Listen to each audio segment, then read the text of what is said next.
ನೋಡ್ತಾ ಇರ್ಬೋದು ನಮ್ಮೊಂದಿಗೆ ಸರೋಜಿನಿ PS ತಲೆಬೈಲ್ನವರು ಇದ್ದಾರೆ. ಅವರು ಈ ಒಂದು ಮಠದ ಬಗ್ಗೆ ಒಂದೆರಡು ಮಾತುಗಳನ್ನು ಹೇಳ್ತಾರೆ. ಈ ಶ್ರಮದಾನ ಆಗಲಿ ಇವತ್ತು ಆದದ್ದು ಹೇಗೆ ಅಥವಾ ಇನ್ನು ಮುಂದೆ ಏನು ಆಗಬೇಕಿದೆ ಅಂತ ಒಂದೆರಡು ಮಾತುಗಳಲ್ಲಿ ಹೇಳ್ತಾರೆ ಅವರು. ಜೀರ್ಣೋದ್ಧಾರ ಕಾರ್ಯದಲ್ಲಿ ಊರಿನವರ ತುಂಬ ಸಹಕಾರವಿದೆ. ಅಂದರೆ ಖಾಲಿ ಒಂದು ವಾಟ್ಸಪ್ ಮೆಸೇಜಿನಿಂದ ಇವತ್ತು ಮಠದ ಇಷ್ಟೆಲ್ಲ ಕೆಲಸ ಕಾರ್ಯಗಳು ಆಯಿತು. ಅದು ದೇವರ ದಯೆಯಿಂದಲೇ ಆದದ್ದು ಅಂತ ಹೇಳ್ಬೋದು. ನೀವು ನೋಡ್ತಾ ಇರ್ಬೋದು ನಮ್ಮೊಂದಿಗೆ ತಲೆಬೈಲ್ನವರಾದಂತಹ ರಮೇಶ್ ಅಂತ ಹೇಳಿ ಇದ್ದಾರೆ.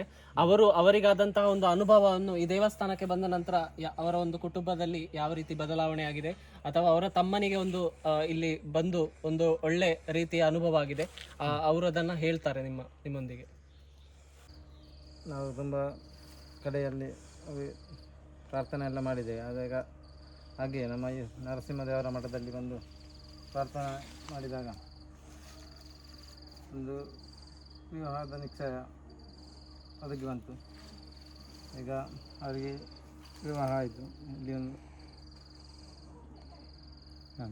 ಅವರಿಗೆ ವಿವಾಹ ಆಗಿ ಅವರು ಒಳ್ಳೆ ರೀತಿಯಲ್ಲಿ ಜೀವನ ಸಾಗಿಸ್ತಾ ಇದ್ದಾರೆ. ಹಾಗೆ ನೀವು ಹೇಳ್ತಾ ಇರೋದು ಎಲ್ಲರಿಗೆ ಸಹ ಯಾರಿಗೆಲ್ಲ ವಿವಾಹ ಆಗಲಿಲ್ಲ ಅವರು ಈ ದೇವರ ಸನ್ನಿಧಿಗೆ ಬಂದು ಪ್ರಾರ್ಥನೆ ಮಾಡಿದರೆ ಆ ಒಂದು ವಿವಾಹ ಯೋಗ ಕೂಡಿ ಬರ್ತದೆ ಅಂತ ನೀವು ಹೇಳ್ತಾ ಇದ್ದೀರಿ.